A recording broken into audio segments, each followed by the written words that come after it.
Hi guys, welcome to another video. This time it's about Google Classroom, and I'm just going to show you a couple of the features, give you a walk around, and then you can have a play. So when you sign into Google Classroom, this is what it's going to look like. Well, not exactly, because these are my classes, not your classes. But if you've got nothing there, that's okay. It'll ask you to create your first class. When you go to create class, you will be presented with this box: class name, section, and subject. The way that I like to work it, and different people have different ways of labeling, is that the first thing here, I like to put a class name. Rather than go English, I go 7i English. In section, I put the year of what year the class is taking place, and then the subject is English. And we go create.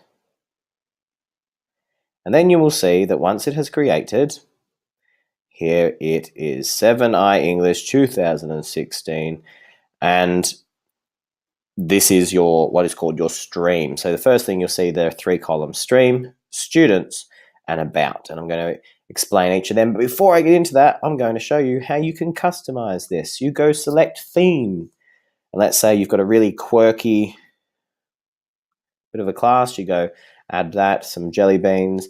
You can even upload your own photo, which is pretty cool. And essentially, it just adds a little bit more of a personalization. There are patterns that I quite like, so I'm just going to put one of these. Let's go with a nice bright blue for 7i.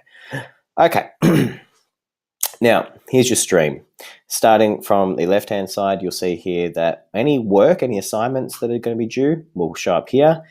Any topics, so if you're talking about literacy or grammar, you could go add topic, grammar, and go add.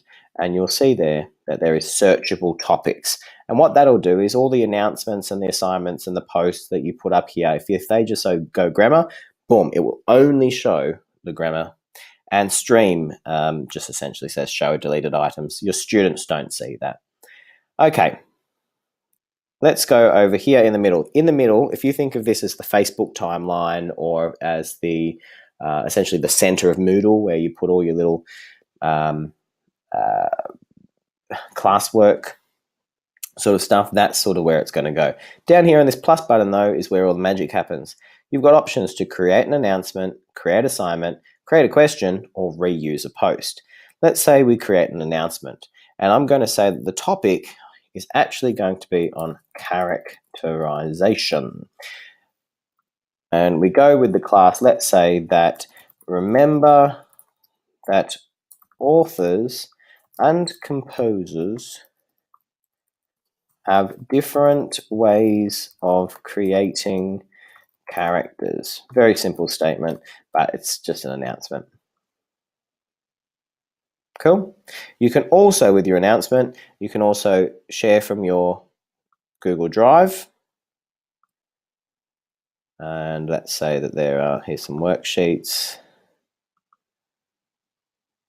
Adjectives, add. Here is a quick worksheet on adjectives. Let's go grammar and post it. What I would normally use the stream for, and what I have used it successfully for in the past, is stuff like if a competition comes up, I would share it on that. If something like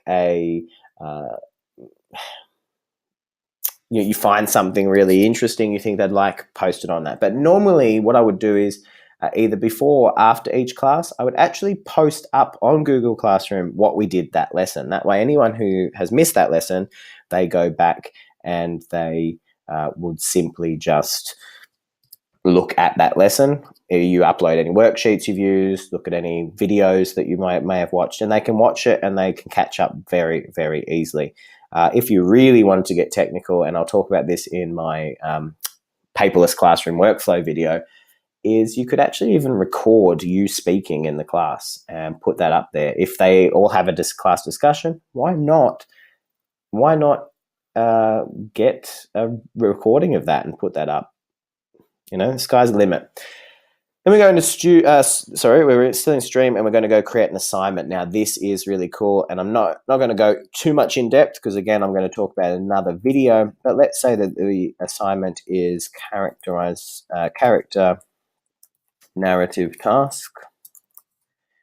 Instructions, I would then put my instructions as per the assessment sheet, and I would probably even upload a PDF of the assessment, and I would set the due date as whenever it is. So let's just say it's next Friday, and let's say time is 11:59. So if you've got a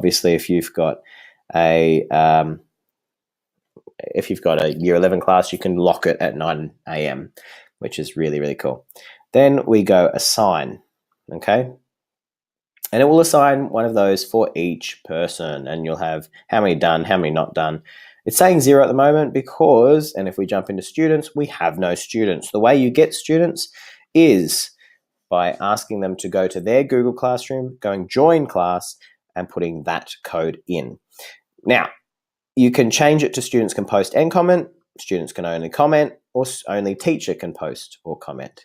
So that means that you've got full control over what the discussion is that's happening on your Google Classroom. For 7i, only teacher can post and comment.